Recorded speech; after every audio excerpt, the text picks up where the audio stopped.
5 राज्यों के चुनाव परिणाम से बीजेपी की स्थिति स्पष्ट हो जाएगी और बीजेपी को अपना धरातल भी पता लग जाएगा। ये कहना है गुजरात कांग्रेस के प्रभारी रघु शर्मा का। A1 टीवी से खास बातचीत में रघु शर्मा ने कहा कि गुजरात में कांग्रेस मजबूत स्थिति में है। 2017 में जो कमियां रही थी उन कमियों को दूर कर पार्टी की मजबूती के लिए काम किया जा रहा है। उन्होंने कहा कि प्रधानमंत्री के नाम से जो गुजरात विकास मॉडल का प्रचार देश भर में किया गया उसकी सच्चाई अब जनता के सामने है। भाजपा के शासन से गुजरात की जनता पूरी तरह से त्रस्त है। कांग्रेस पार्टी हर वर्ग को साथ लेकर गुजरात में आगे बढ़ रही है। 2022 में कांग्रेस गुजरात में सरकार बनाएगी। राहुल गांधी और सोनिया गांधी ने जो भरोसा 3 माह पहले उन पर जताया, उस भरोसे पर वे खरा उतरेंगे। गुजरात प्रभारी रघु शर्मा से खास बातचीत की A1 टीवी संवाददाता दिनेश कसाना ने। उत्तर प्रदेश, पंजाब, उत्तराखंड सहित 5 राज्यों में चुनाव प्रक्रिया चल रही है। 2022 में ही गुजरात में भी चुनाव होने हैं विधानसभा के। हमारे साथ हैं गुजरात कांग्रेस के प्रभारी डॉक्टर रघु शर्मा जी। रघु जी, लगातार गुजरात कांग्रेस की कमान संभाले हुए हैं। किस तरह की फिलहाल स्थिति है, क्योंकि प्रधानमंत्री और गृह मंत्री का क्षेत्र है, और किस तरह से चुनौती के रूप में आपको देखते हैं? देखिए, गुजरात में बहुत इश्यूज हैं। लंबे समय से कांग्रेस पार्टी की सरकार नहीं है वहाँ। लगभग 27 साल से अधिक समय से भारतीय जनता पार्टी की सरकार है वहाँ। और आज भी जिस तरह से वहाँ बेरोजगारी की समस्या है, महंगाई की समस्या है, अभी जो सदी का भीषणतम महामारी का दौर चल रहा है कोविड-19 का, जिस ढंग से वहाँ पूरी व्यवस्था फेल्योर हुई, लाखों लोगों की जिंदगी चली गई, लोगों को वेंटिलेटर नहीं मिले, ऑक्सीजन नहीं मिली, इंजेक्शंस नहीं मिले, बेड नहीं मिले, पूरी की पूरी सरकार को बदलना पड़ा। मुख्यमंत्री हो, चाहे उप मुख्यमंत्री हो, चाहे पूरी कैबिनेट। ये स्वीकारोक्ति थी भारतीय जनता पार्टी की कि वो 4 साल में अच्छी सरकार वहां दे नहीं पाए। कोविड में उनका मैनेजमेंट फेल हो गया। 2017 में बहुत मामूली अंतर से बीजेपी की सरकार बनी थी, और उसके बाद में जिस ढंग से 4 साल सरकार चली है गुजरात में, चाहे पेपर लीक का मामला हो, चाहे नशीली जो ड्रग्स है उनकी तस्करी का मामला हो, भारी मात्रा में खेप पकड़ी जानी हो, वहां कुल मिला के हालात बहुत खराब हैं। और मुझे खुशी इस बात की कि कांग्रेस पार्टी की प्रेजेंस इतने लंबे समय के बाद भी गुजरात के चप्पे चप्पे में आज वहां कांग्रेस मौजूद है। हमारे पिछले चुनाव में 80 विधायक जीते थे, अभी भी हमारे 66 विधायक वहां हैं।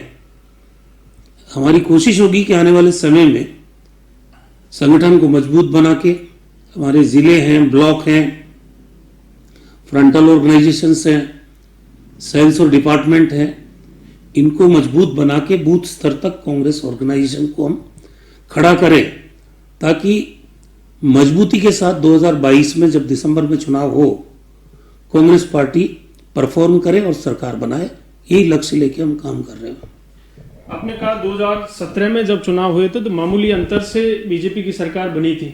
उस समय भी राजस्थान के नेता वहां के इंचार्ज थे, मुख्यमंत्री अशोक गहलोत के हाथों उसकी कमान थी, और अब कांग्रेस आला कमान ने आप पर भरोसा जताया, आपको कमान दी है।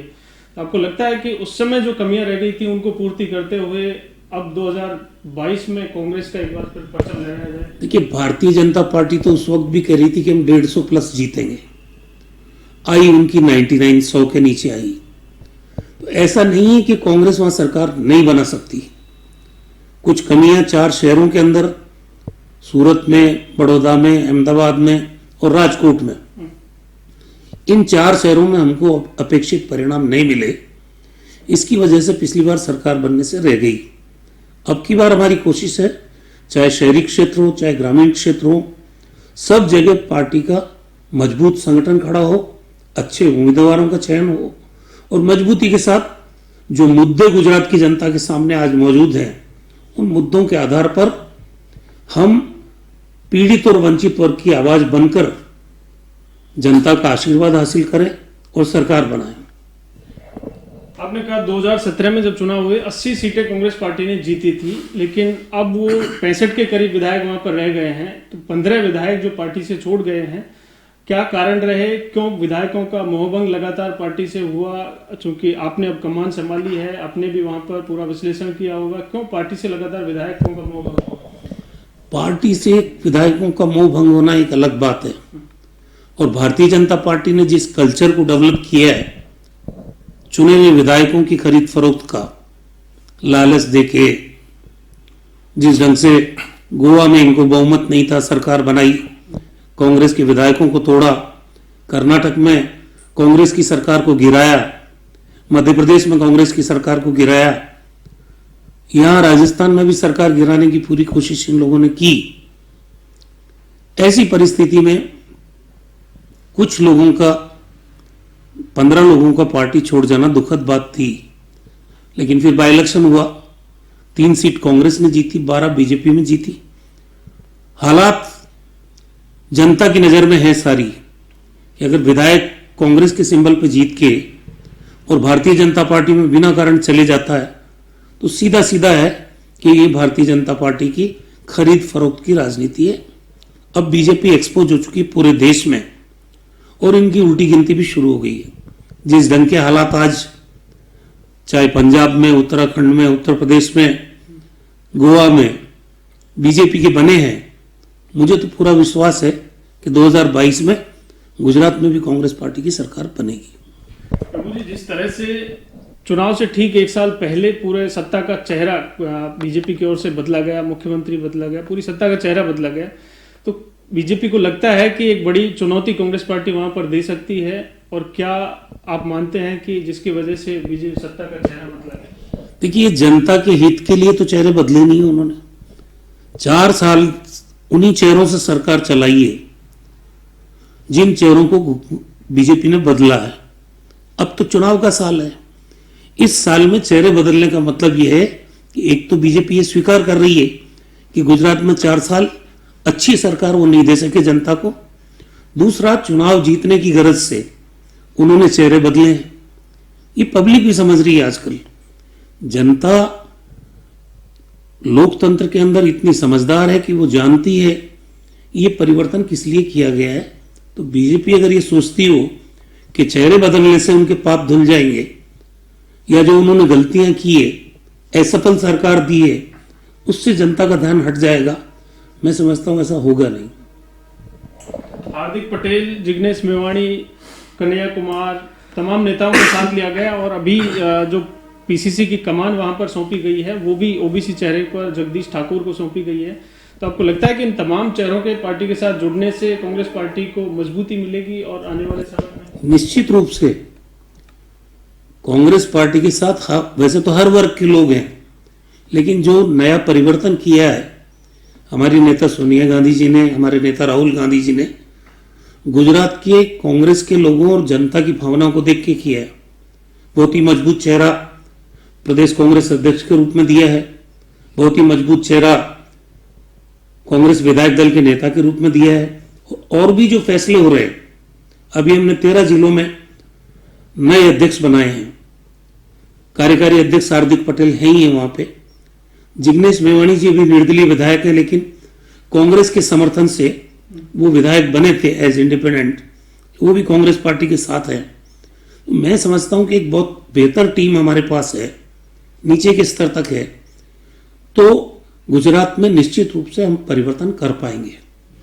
कुछ समय पहले आपने कमान संभाली है, लेकिन उससे पहले, ठीक पहले, पीसीसी का पद भी खाली था अध्यक्ष का, और सीएलपी लीडर का भी खाली था। तो आपको लगता है कि वहां संगठन को लेकर कुछ कमियां थी और उनको अब सुधारने की बहुत ज्यादा गुंजाइश वहां पर? शुरू कर दिया ना। मैं 3 महीने हुए मुझे प्रभारी बने हुए, 2 महीने के अंदर अंदर हमने पीसीसी का नया अध्यक्ष बनवा दिया, सीएलपी का नया लीडर बना दिया, 13 जिला, मैंने आपको कहा कि उनके जिला अध्यक्षों को बदल दिया। मैं पूरे गुजरात का दौरा करके आया हूं, एक एक जिले के तमाम नेताओं से, चाहे वो जिला अध्यक्ष है, पार्टी का विधायक है, हारा हुआ विधायक है, या अग्रिम संगठनों के हमारे नेता हैं, ब्लॉक अध्यक्ष हैं, सेल्स और डिपार्टमेंट के जो लोग हैं, कांग्रेस के जो वरिष्ठ नेता हैं, सबसे मैंने 1 to 1 बात की है कैसे कांग्रेस को हर जिले में गुजरात में मजबूत बनाया जाए। उनके सुझाव लिए गए और आम राय बनाकर संगठन का निर्माण काम हमने शुरू कर दिया। रघु जी, दिल्ली में ये कहा जाता है कि राजस्थान के सर्वोच्च पद पर पहुंचने के लिए गुजरात से रास्ता जाता है, और गुजरात में अब रघु शर्मा को जो कमान मिली है, क्या उस सफलता हासिल करेंगे उस चुनाव में? देखिए, सफलता तो गुजरात की जनता के हाथ में है। हम अपना पक्ष मजबूती से रखेंगे और जितनी असफलताएं भारतीय जनता पार्टी की है उनको उजागर करेंगे, उनकी आवाज बनेंगे, और ये कांग्रेस ने काम शुरू भी कर दिया है वहां। मैं ये उम्मीद करता हूं, क्योंकि 40 साल से मैं भी राजनीति का विद्यार्थी हूं, जनता का मूड अब परिवर्तन का है और निश्चित रूप से इस बार कांग्रेस की सरकार वहां बनेगी। और जब सरकार बनेगी कांग्रेस पार्टी की, तो हम मजबूती से वहां जनता की सेवा भी करेंगे। उम्मीद यही है। उत्तर प्रदेश, पंजाब, उत्तराखंड सहित 5 राज्यों में चुनाव हो रहे हैं। अभी यूपी में योगी आदित्यनाथ कह रहे हैं कि ये 80 बनाम 20% की लड़ाई है। देखिए, भारतीय जनता पार्टी की आदत बैकी बैकी बातें करने की है। लोकतंत्र में माई बाप जनता होती है, ये नहीं भूलना चाहिए। लोकतंत्र की परिभाषा बीजेपी के लोग खुद लिखने लग गए, इनको घमंड हो गया। ये चुनाव 2 बार दिल्ली में सरकार क्या बना ली और कुछ राज्यों में बीजेपी ने सरकार क्या बना ली, इन लोगों को लग गया कि हम कुछ नहीं करेंगे तो भी जनता हमको वोट देगी। आज जिस ढंग की महंगाई पूरे देश में है, मैं समझता हूं इतनी महंगाई का दौर देश की जनता ने कभी नहीं देखा। बेरोजगारी है, कानून और व्यवस्था की लचर स्थिति है। जिस ढंग से किसान 1.5 साल तक आंदोलन करते रहे, 3 काले कानून लाए, कहा तो ये था कि हम आपकी आय दुगनी कर देंगे, और वहां 700 किसान मर गए। अब भले ही प्रधानमंत्री जी ने माफी मांग ली हो, लेकिन वो माफी किसानों के लिए कितनी जानलेवा साबित हुई है, इसका एहसास बीजेपी के लोगों को नहीं है। अभी इन 5 राज्यों के चुनाव के परिणाम आने दीजिए, उसके बाद बीजेपी को अपनी हैसियत का और अपनी स्थिति का अंदाजा हो जाएगा। बैकी बैकी बातें जो ये कर रहे हैं, मैं समझता हूं कि जनता समय आने पर इनको करारा जवाब खुद ही देगी। 5 राज्यों के चुनाव परिणाम से बीजेपी की स्थिति स्पष्ट होगी, और गुजरात कांग्रेस में लगातार संगठन की मजबूती के लिए रघु शर्मा लगे हुए हैं। पूरे प्रदेश का दौरा फिलहाल वो कर चुके हैं। पिछले 3 माह में गुजरात में रहे और लगातार हर जिले का दौरा किया है, संगठन की मजबूती के लिए कार्य किया है, और दावा कर रहे हैं कि 2022 में जो कमियां 2017 में रह गई थी, जिन शहरों में पार्टी कमजोर रही थी, उनको मजबूत करते हुए 2022 में गुजरात में कांग्रेस की सरकार बनाएंगे। वीडियो जर्नलिस्ट विजय गिरी के साथ दिनेश कसाना, A1 टीवी, जयपुर।